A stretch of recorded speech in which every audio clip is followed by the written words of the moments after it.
फिर अपनी नाकामी को वो तस्लीम करें, फिर जो वज़ीर ज़राअत है वो इस्तीफ़ा दें, जो डीजी फूड हैं वो इस्तीफ़ा दें। वो मतलब कोई इस मुल्क के अंदर निज़ाम तो है नहीं ना कि जो इंडिया का वज़ीर आला है पंजाब का वो घुल मिल जाता है, वो किसानों से बात करता है, किसानों की बात सुनता है। लेकिन हमारी वज़ीर आला साहिबा हैं ना वो बुलाती हैं जिस तरह आपने पूछा है, ना कोई मीटिंग्स करती हैं, ना उनको तो इस तरह से वो घेरे में लिया हुआ है कि ना कोई कन्वेंशन करती हैं कि भाई आप सुन तो लें, करें आप अपनी मर्जी। ये देखें असल बात ये है कि ये सब काम जो है वो हुकूमत करती है, उसकी पॉलिसी बनाती है, स्ट्रेटजी बनाती है, और फिर ये है कि सारी दुनिया जो है वो स्ट्रेटेजिक रिज़र्व रखती है। सबसे बड़ा जो फ़ैसला मोहतरमा वज़ीर आला पंजाब से गलत कराया गया, मैं कहता हूँ कि उनको शायद कोशिश की जा रही है कि वो नाकाम हो, वरना कहीं नहीं लिखा कि एक 76 साल से एक निज़ाम चला आ रहा है, आपके फूड डिपार्टमेंट ख़रीद कर रहा है, आपका पास्को ख़रीद कर रहा है, और आप ये कह दें कि जनाब यहाँ पे करप्शन बहुत है।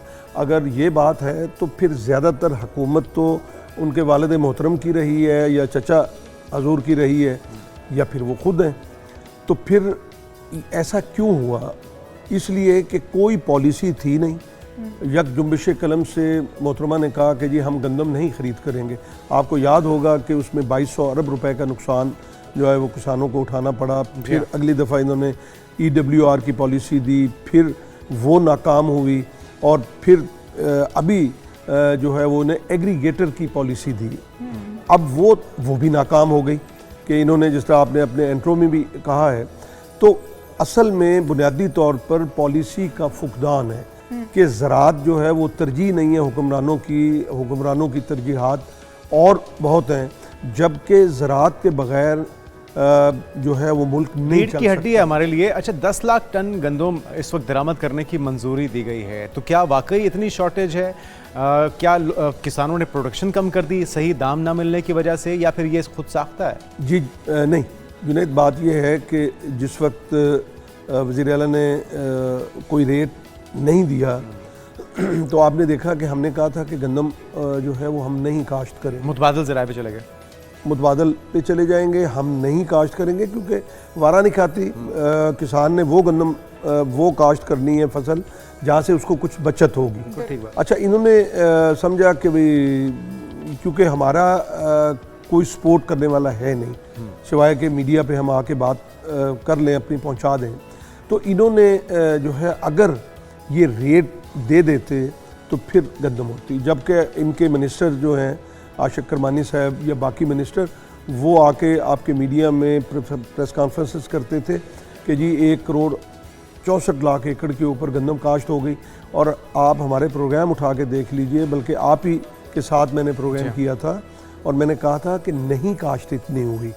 और फिर जब हार्वेस्ट हुई, अभी तो 3 माह हुए ना, तो इन्होंने 10 लाख पंजाब ने मांगी है और सिंध ने मांगी है 6-7 लाख, फिर खैबर पख्तूनख्वा ने मांगी है।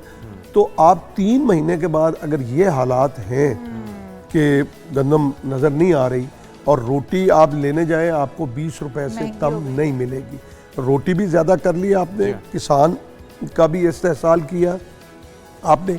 अब आप कह रहे हैं कि 10 लाख टन जो है वो हम बाहर से गंदम, और हर दफ़ा ये दोहराया जाता है। तो बुखारी साहब, इसका मतलब ये खुद साख्ता नहीं है, वाकई में इस वक्त शॉर्टेज हो चुकी है। पास्को जो कह रहा है वो बिल्कुल सही फिगर्स दे रहा है। ईशाल, मुझे एक बात बताइए कि कुछ लोग कहते हैं जी कि वो स्टॉक कर ली गई है। मुझे बताएं कि वो स्टॉक जो की हुई है तो वो किसकी जिम्मेदारी है? हमारे इदारों की जिम्मेदारी नहीं? फिर अपनी नाकामी को वो तस्लीम करें, फिर जो वज़ीर ज़राअत है वो इस्तीफ़ा दें, जो डीजी फूड हैं वो इस्तीफ़ा दें। वो मतलब कोई इस मुल्क के अंदर निज़ाम तो है नहीं। अच्छा बुखारी साहब, इससे पहले माजी में तो हम देखते थे कि जब बॉर्डर्स खुले थे तो हमारी वसी मिकदार में गंदम अफगानिस्तान भी जाती थी, तो वो बॉर्डर्स भी बंद हैं, हमारी अपने ज़रूरत की भी पूरी नहीं हो रही। तो इसका मतलब है कि बिल्कुल ही किसानों ने हाथ खींच लिया है, प्रोडक्शन नहीं हो रही। और अगर ये 10 लाख टन तो आप बता रहे हैं सिर्फ पंजाब की रिक्वायरमेंट है, बाकी सूबों की मिला के कहीं ज़्यादा हो जाएगी, तो कितना रेट पे कितना फ़र्क पड़ेगा? क्या इससे मज़ीद गंदम महंगी होने जा रही है, रोटी महंगी होने जा रही है? देखें, इस वक्त आपका आटा जो है वो 6000 को क्रॉस कर गया है कराची के अंदर। आप कोयटा देख लें, आप पंजाब में इन्होंने कंट्रोल देखें ना, वो कंट्रोल क्या कंट्रोल है कि आपने हमसे 3000 में ख़रीद कर ली, जिसने भी ख़रीद की। हम कहते हैं कि हुकूमत ने उस वक्त, अगर हुकूमत जिस तरह कह रही थी कि एग्रीगेटर जो है वो 30 लाख टन ख़रीद करेंगे, अगर वो ख़रीद कर लेते तो फिर ये हालात न देखने पड़ते। देखें, हुकूमतें जो हैं वो ज़ख़ीरा कर सकती हैं। कुरान के अंदर हज़रत यूसुफ़ अलैहिस्सलाम को कहा गया कि तुम गला जो है वो जमा रखो। कोई डिज़ास्टर आ जाता है, कोई खुदा न खास्ता सैलाब आता है, कोई जंग लगती है, कोई ज़लज़ला आता है, खुदा न करे, तो आपके पास वो होना चाहिए ताकि किसी को ब्लैकमेलिंग का मौका ना मिले। लेकिन हमारी हुकूमतों की तरजीहात कुछ और हैं। हमारे जो बाबूज बैठे होते हैं, जो फैसले करते हैं बंद कमरों में बैठ के, एयर कंडीशंस लगे होते हैं और वहाँ पे बैठ के हमारी किस्मतों के फैसले, मैंने तो कहा था कभी आओ ना वहाँ आके देखो। अच्छा, किस रेट पे मिलेगी? आप किस रेट पे ये इंपोर्ट करेंगे? और जो किसान डिमांड कर रहे थे, ये उससे कम रेट होगा या उससे ज़्यादा होगा? नहीं, उससे ज़्यादा होगा सर। तो फिर यही अपने किसानों को यही तो हम कहते हैं कि आप इंसेंटिव दें, आप किसान को। आप देखें कि इस वक्त जो DAP की बोरी है वो 17,000 रुपये की है, और जब हमें 3900 रुपये रेट 2022-21 में हमें मिल रहा था तो उस वक्त रेट था 9,000 रुपये DAP का। DAP खाद वो होती है जो पैदावारी सलाहियत बढ़ाती है। और फिर यूरिया जो है वो उस वक्त 1800 रुपये की थी, और अब जो है वो 4700 रुपये की। मैं खुद अभी लेके दे के आया हूँ मूंजी में डालने के लिए, मूंजी की भी काश्त हो रही है। तो अब यूनिट जो है वो मुझे 70 रुपये, यानी जो सनती यूनिट है वो कम है और एग्रीकल्चर का। अगर आप यही अपने दुश्मन मुल्क को देख लें तो आप देखें कि उसके वज़ीर आला को आप देख रहे होंगे। हम सुनते हैं उनको, बड़ी खूबसूरत स्पीच भी वो देते हैं और पाकिस्तान पर तनकीद भी कर रहे होते हैं। वो साथ ही कहते होते हैं कि हमने बिजली, उन्होंने उनके किसानों को बिजली फ्री है, उनके किसानों को और बड़े इंसेंटिव्स दिए गए हैं, जिसकी वजह से उनकी काश्तकारी पैदावार भी बहुत ज़्यादा होती है और उन्हें शायद उस तरह से इम्पोर्ट भी नहीं करनी पड़ती जिस तरह से हमें करनी पड़ती है। आपने कहा कि ऑल्टरनेटिव पे आप चले गए हैं, अब गंदम उस तरह से काश्त नहीं हो रही, तो ऑल्टरनेटिव में क्या काश्त हो रहा है? क्या उसकी रकम आपको अमाउंट मिल रही है, उसकी कीमत आपको सही से अदा की जा रही है? क्योंकि अगर किसान इस तरह से डिस्करेज होता रहा तो फिर आने वाले दिनों में तो बिल्कुल ही किल्लत पैदा हो जाएगी, गंदम खाने के लिए मिलेगी नहीं, 2-3 महीने भी नहीं मिलेगी, जो भी 2-3 महीने के बाद किल्लत पैदा हुई है। आपकी वजारत सनत के साथ, सॉरी इनके साथ ज़राअत के साथ कोई मीटिंग्स हुई हैं? आपने उनको बताया हो कि मसाइल कहाँ पर हैं, महंगाई किस कदर आपको मुतासिर कर रही है? इशाल, देखें, आपने बड़ा ही ना मतलब मुझे दुखी कर देने वाला सवाल किया है।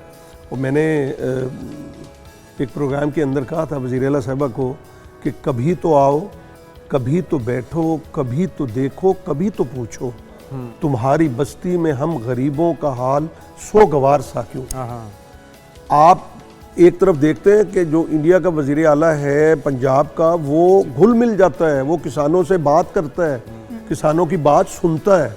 लेकिन हमारी वज़ीर आला साहिबा हैं, ना वो बुलाती हैं जिस तरह आपने पूछा है, ना कोई मीटिंग्स करती हैं, ना उनको तो इस तरह से वो घेरे में लिया हुआ है कि ना कोई कन्वेंशन करती हैं कि भाई आप सुन तो लें, करें आप अपनी मर्जी। ये क्या मामला क्या है? हम ज़री मुल्क हैं, उनकी तमाम शोबों के ऊपर बड़ी तवज्जो है, किसानों के हवाले से बड़े इंसेंटिव्स भी दिए जाते हैं, लेकिन क्या वजह है? क्या कुछ ऐसे उनके आसपास लोग मौजूद हैं जो उनको ये गलत एडवाइसेस दे रहे हैं? जी बिल्कुल। हमारे प्रोग्राम के तवज्जुह से वज़ीर आला के लिए मैसेज दीजिए ताकि पाकिस्तान का, पंजाब का नहीं, ये इंसानों का मसला है। बिल्कुल सही है। मैं देखें, ये फूड सिक्योरिटी का मसला है। बिल्कुल ऐसे दुनिया में फूड सिक्योरिटी पहले नंबर पे है और बॉर्डर सिक्योरिटी दूसरे नंबर पे है।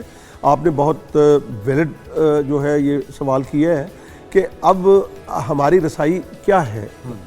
इशाल ने भी पूछा है, बिल्कुल हमें तो कोई पूछता ही नहीं ना कि बात कर ले, हम उनको बताएं, ग्रास रूट लेवल पे हम काम करते हैं, हमें पता है कि उसकी पैदावार। यहाँ पे ये जो फिगर मंगवाते हैं और वो जो मुलाजमीन होते हैं वो अपनी जान बचाने के लिए गलत फिगर दे देते हैं और हुकूमत मुतमईन होकर बैठ जाती है। आप सवाल ये पैदा होता है कि ज़रिए आपका मुल्क है, ये मतलब शर्म से डूब मर जाना चाहिए उन लोगों को जो पॉलिसी बनाते हैं, उन्हें शर्म भी नहीं है ना यहाँ पे। और ढिठाई की इंतहा देखें आप के, और मानते भी नहीं हैं कि भाई आप जो है वो किसी को करें ना सही, जिन्होंने ये गंदम की पॉलिसी दी है, फिर पॉलिसी जुनेद होती नहीं है। आपने कहा हमने 12 दफ़ा कहा है कि जिस तरह अब नवंबर के अंदर अक्टूबर के एंड में काश शुरू हो जाएगी गंदम की, इनको चाहिए कि अभी सर जोड़ के बैठें, किसानों को जो बुलाएं, एक्सपर्ट्स बुलाएं, आप हमारा एक रेट तय करें। अब इंडिया के अंदर कमोपेश 29 फसलों की स्पोर्ट प्राइस है। ये गलत कहा जाता है जी कि आईएमएफ ने कह दिया है, आईएमएफ ने आपको जहाज़ लेने से मना नहीं किया, आईएमएफ ने आपको बिजली का रेट बढ़ाने से जो गरीबों पे जुल्म होता है, आईएमएफ ने आपको जो पेट्रोलियम लेवी से नहीं रोका, आपको आईएमएफ ने आपको जो ब्यूरोक्रेट को आप जनाब ये बुलेट प्रूफ गाड़ियाँ और दूसरे डाले लेके दे रहे हैं उसके लिए नहीं रोकती, वो रोकती है तो सिर्फ किसानों के लिए। इसका मतलब ये फिर बाय डिज़ाइन किया जा रहा है कि सवालात आपके बिल्कुल वैलिड हैं, तहफ़्फ़ुज़ात वैलिड हैं।